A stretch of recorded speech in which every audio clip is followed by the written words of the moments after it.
What is going on, everybody? Chris here in downtown Ann Arbor, Michigan to do some FSD 14.3.2 testing. We're in a moderately tight parallel parking spot, but FSD is doing a nice job getting out of here as we wait for a car approaching.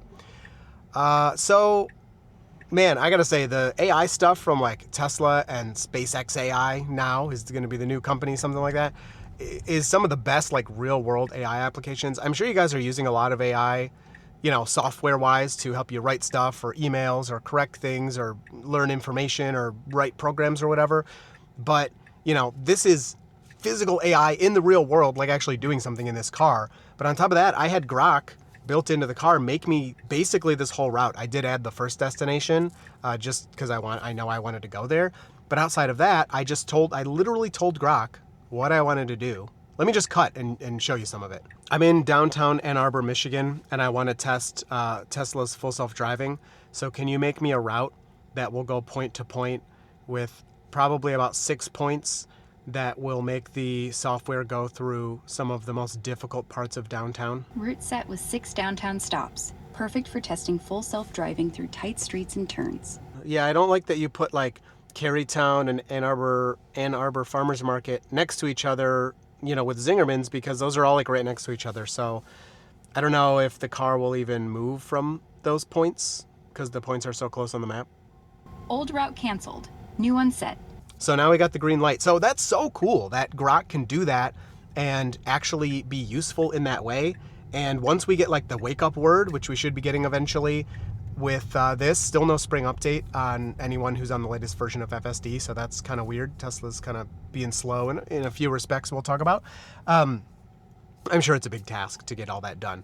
But once you have a wake word, you can literally then sit in the car, tell it where you want to go, and then I guess you still have to hit the button to confirm you want to start self-driving, but eventually that's going to go away too. It's just crazy how all this stuff is coming together. But while we're watching skipping red lights, while we're watching FSD kind of do all this stuff downtown and we push it to see some of, the lingering issues, I just want to talk about how this update has come out. 14.3.2 has finally gone pretty wide. I think pretty much everyone has it again, unless you got the spring update. Those people don't have it yet. But pretty much everyone who wants this update has it. And it came with a lot of like issues still kind of lingering. So slowing down for this very small speed bump, but that's still a good decision. And there's a lot of people, so there's a lot of people talking about how they're surprised at the regressions that they're seeing in this software update because 14.2 was so good. And it was. 14.2 was so good. There were still things to be desired, especially with speed control and school zones and, different things like that. But on the whole, for, 99 or maybe let's say 97% of driving, somewhere in that range, the car was excellent. It could do pretty much everything A to B. It could avoid obstacles, it could avoid accidents, it could drive away from other cars, it made seemingly intelligent sometimes decisions. And then 14.3 was supposed to be the final piece of the puzzle, and it's gonna feel super sentient, meaning it's kind of like it's alive and making decisions. And I do feel that sometimes, don't get me wrong. Not that I never felt that in 14.2. And like right here, this feels really good, how it's navigating around these parked cars and things. But so, this huge update that was supposed to be like amazing, and it's not bad, but it seems to be slightly worse than 14.2. And the main thing that people are noticing is a lot of like the brake stabbing kind of stuff is back. And I talked about this in my videos. It's nowhere near, if you experience the brake stabbing in like FSD 14.1, it's not that bad, not even close. Whoa, there's a huge break. Okay, the car hears me and is joking. You probably saw the bird fly across the front of the car. Oh my goodness, that is, what timing on that. What a clip, y'all. All right, I want to get rid of this destination so we keep driving. I don't really want to park here.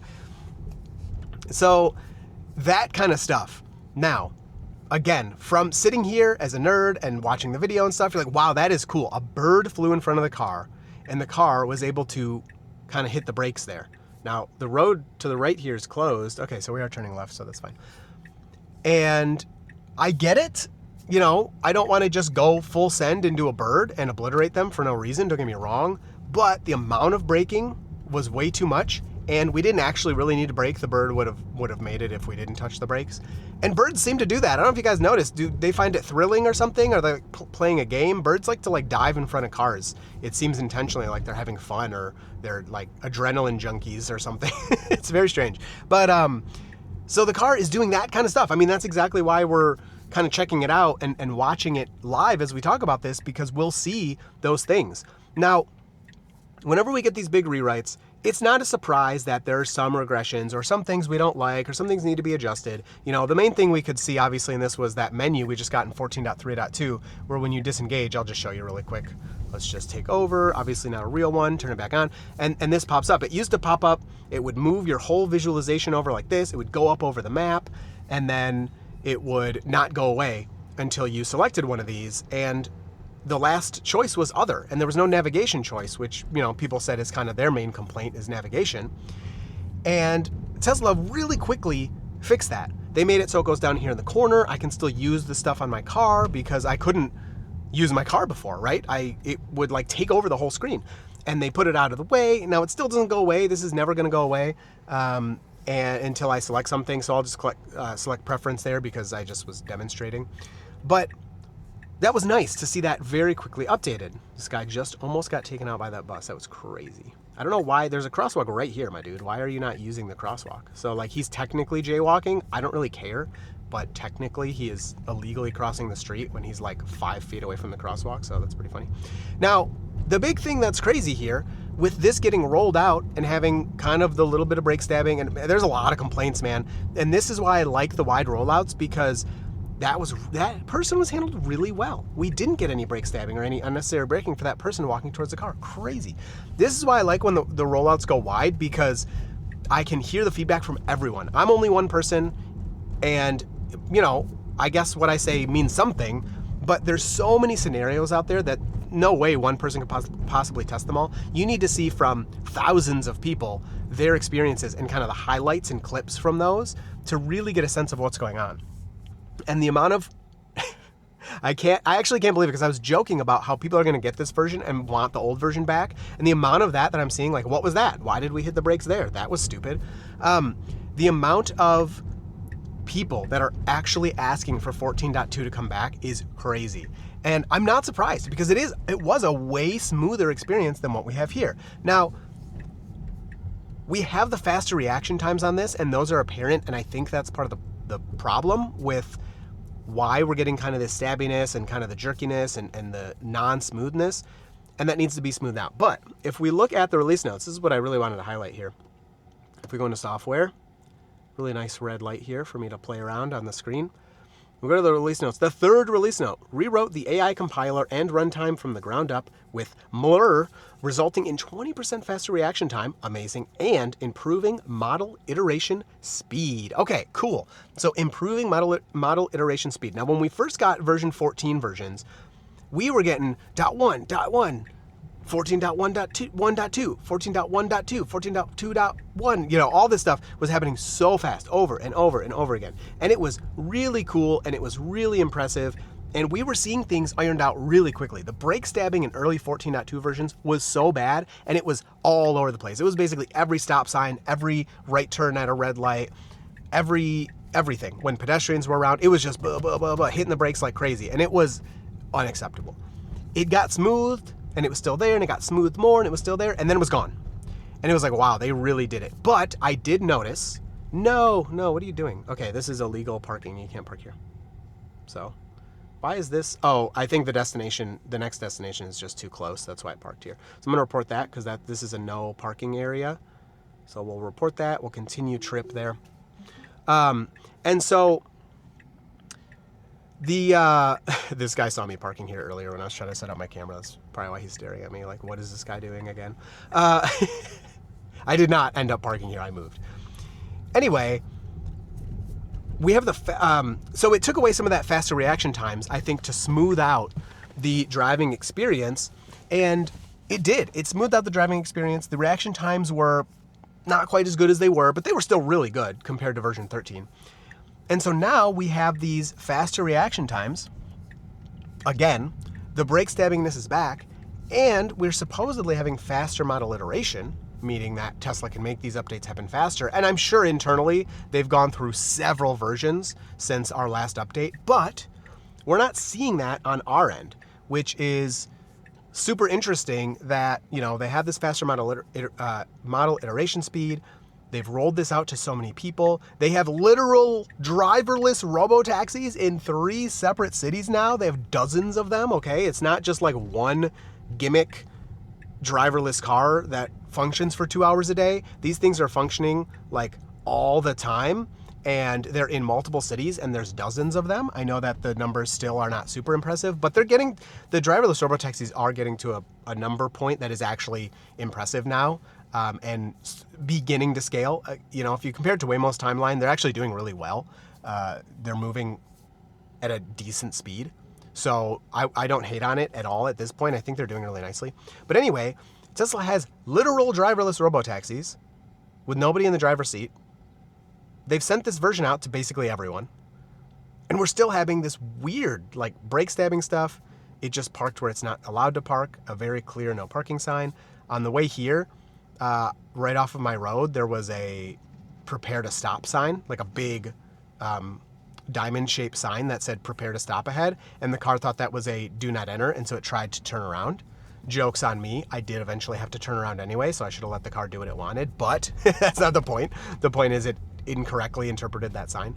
And so it's just interesting to not be seeing these updates as rapidly as we did with early version 14, you know, .1 and 14.2 versions. Like, that was so good, how it smoothly kept going. Even though that car was kind of in our way, it basically calculated that they were going to be out of our way soon. Like, some of the driving, basically everything it did on the way down here today was super impressive to me. And again, 99% or 95, somewhere in that range percent of what this car does and is doing is wickedly impressive. And on top of that, it's super safe. I have not had any, I'm trying to think, I don't think I've had any safety anything. It's been so long. I don't know if in even any of version 14 I've had any safety related disengagements. I have several disengagements where, like, I want to go faster because speed could, oh, okay. That guy wasn't going, so it's kind of just a miscommunication there. Speed control, you know, is annoying, or the complete stops at stop signs screw you up. And, you know, there's times I take over still, don't get me wrong, but I don't think I've had a single safety related ooh, there's a little brake jam there. And I'll put the arrow to point out what the blue tentacle did, because it doesn't feel good. And, you know, this is now to end users, like random normal people are using the software, and you really don't want to have the car like slamming the brakes like that, because people are not going to trust it and they're not going to use it. And ultimately, I do believe that using this software for any random person is way safer than your average person. It is not, the chance of this getting in an accident is minuscule compared to your average driver. And then think of half of drivers are less than average. So the chance of this getting in an accident is much less than that. Any accidents that this does get into, I think, are going to be really low speed. But I haven't, you know, seen that happen. So we'll have to see if that happens to anybody or with anybody. Hopefully not. But, you know, when you get millions of cars on the road, there's going to be accidents, right? So there is some police activity up here. Interested if we will interact with that. But anyway, so those are the main things, the brake stabbing. And then the other thing people are really complaining about is the speed control. It's really bad. It's really bad, guys. On the way here, you know, in a 55, sometimes my car in a 55 in hurry mode will go 72, 75 miles per hour. Don't get me wrong, I am not complaining about hurry speeding. That's the setting. It should speed. I set it that way. But then other times in hurry mode, in a 55 mile per hour road, the car will go 50 or 52, and not even Mad Max fixes it. And there's no consistency. And, you know, I've gotten multiple DMs at this point from people getting tickets because on a 65 mile per hour road, standard goes, you know, 72, which is slightly too fast. But then chill goes 67, which is too slow. And so people just want to fit in with traffic, right? There's just a lot of, I'm surprised at the lack of updates right now is what I'm saying. The software is still incredibly impressive. I still use it for, you know, let's look. I don't even need to say the number. Let's see. Stephanie has driven, 96%. Oh, that's terrible. Stephanie has driven my car a little bit and she's about to take it far away. She's going to kill my my miles. But, you know, so 96% of my driving is on FSD. I would definitely think it's more than that, but it's probably for me like 98%, and then that 2% is like Stephanie driving. But I'm just surprised. Overall, the car's still super impressive though, and we'll finish out this drive and look for some more impressive moments that like we've already seen. But overall, you know, I'm interested in your thoughts and your experiences because, man, I do say I see a lot of the complaints online. I also see the opposite, where people are just, oh, okay. Or technically it wants to go, where is it going right now? Oh, it's going to City Hall. I thought it was going into this driveway. I see people that are just blown away. They say they never do anything on this, and I don't see how that's possible either. I think somebody, Zach just posted on X that they did a cannonball run on this version from, you know, LA to New York or whatever they did. What? How is that even possible? I mean, they had to have so many brake stabbing, weird navigation, off route, crazy things that happened because it's so consistent that the car wants to take an incorrect turn or has bad, it's not even FSD's fault, but the map data is bad. Or the car wants to go 70 in a 55. And so you're telling, I mean, maybe they left the software on, but they were adjusting the speed. You know, they didn't post a video as far as I know. So they could have been pressing the accelerator. They could have been, you know, putting it in sloth when they wanted to and all that. And does that count? People are going to argue about that. I'm not saying really either way, but yeah. So anyway, let's finish out this drive. Let's just kind of see what the car's doing here. So this is kind of crazy. I've never been here. Wow. Look at this. There's a shiny black wrapped Cybertruck at Ann Arbor City Hall with a U of M sticker on the back. And it's, oh my gosh. And it's a Cyber Beast. And it has all kinds of cool like stuff. Wow. I would have never expected to see that at Ann Arbor City Hall. If you know, you know. That thing looks sick. If that's yours, nice job. I like it. Sheesh. I miss my Cybertruck. I should have kept it. All right, so I'm not allowed to park here, but whatever, I'm leaving. So we'll let that go, and we'll click Start Self-Driving, and we'll go on to the next one here. So really nice park job, really good job getting into this parking lot. It was super tight. Can we exit this way? We can. Look at this. The car knows. They even have EV chargers here. That I would expect. There's a Mustang Mach-E in the parking garage. That I would also expect. Cool. So this is a destination that I've never been to. This is something that Grok put in. I would have never selected this or put this parking lot in or anything. And then this road's a one-way, so we have to turn right. It's really hard to see. There's cars parked over there. Wow. And so like moving out of that parking lot was absolutely perfect. We never stopped. We didn't hit the brakes really hard, but we just slowly creeped out of there because you couldn't see. And you don't have a choice. And it's one of those things where like if someone comes up, you'll just stop because you're going so slow. But you don't want to stop and do nothing, right? You got to try to get out of there. So really nice job there by FSD escaping that parking lot.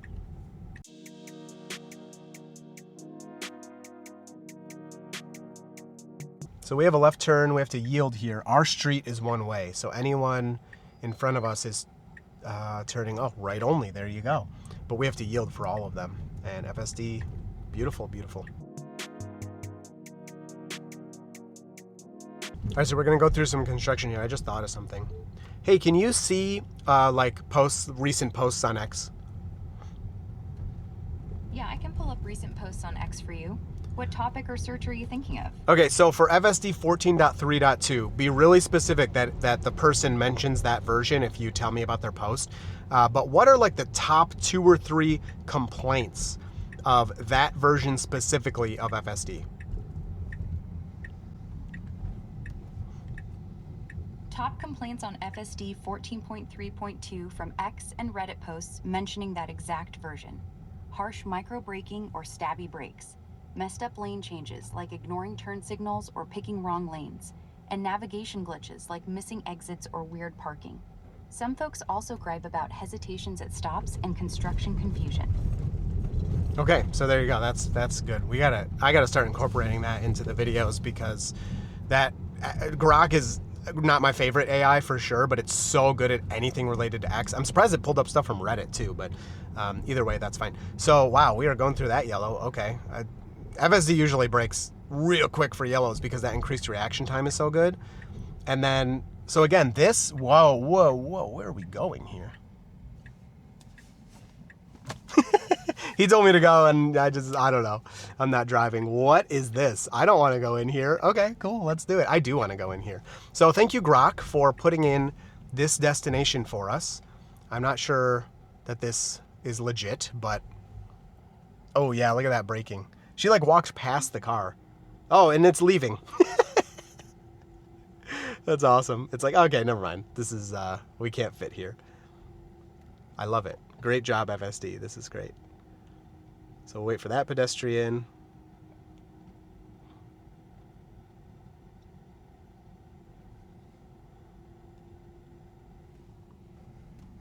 You know what? I mean, okay, so as a human, I would not have driven down there. That's kind of obvious. But for the AI, I don't hate it too much. It's not the worst thing it could have done. And it did completely rescue itself. And it's just going to park right here. That says no parking longer than 15 minutes. So we can park here. We just can't park here for longer than 15 minutes. So, hey, I'll take that as a win. All right, let's get this to our final destination here. I am loving the Grok setup for the route, because these are places I have never been to. We've never tested with FSD. I never thought about it. And I specifically told it, you know, take me through places that will be difficult for the car. And we're, you know, there you go. You kind of saw a mistake there.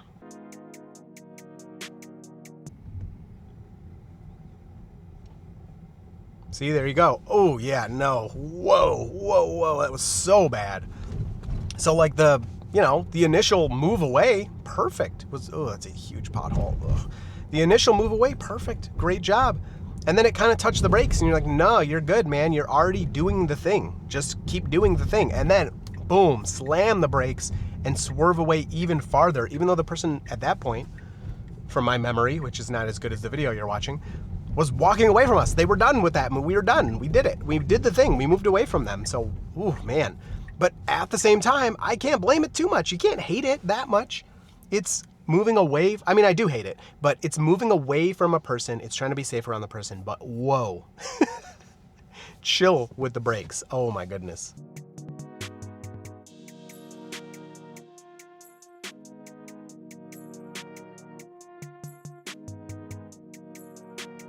So this was Grok's final destination. I don't know if there's parking here or what exactly it's going to do for that. Let's check the settings. Park, none of these are selected. So I don't know. Let's leave it and see what it does. But overall, you know, you can see there's still, I didn't have any takeovers. I didn't have any disengagements. I didn't have any interventions. And part of that is because the mistakes we did see, we saw that braking jerkiness and that weird turning and stuff, they happen so fast. It's just like, there's no point. By the time I would take over, that event is done. And of course, if it hits the brakes crazy like that, you can take over to report it or be like, yeah, forget this. I don't want to deal with this crap. I'm just going to drive myself. You know, so there's that aspect. But those events are so fast and so infrequent that it's kind of like, well, the car can still technically, you know, like in Tesla's data here, you had a zero disengagement drive. And like, if Robotaxi's doing that stuff, nobody's taking over. And the other thing I would say is, you know, some people point out, oh, you might get rear-ended or whatever, but I just want to stop and park here. But it happens so fast, I don't think that that's a concern, especially in like a slow downtown area. But overall, hope you enjoyed this one. Let me know your thoughts about all this craziness down below. You will see me in the next video.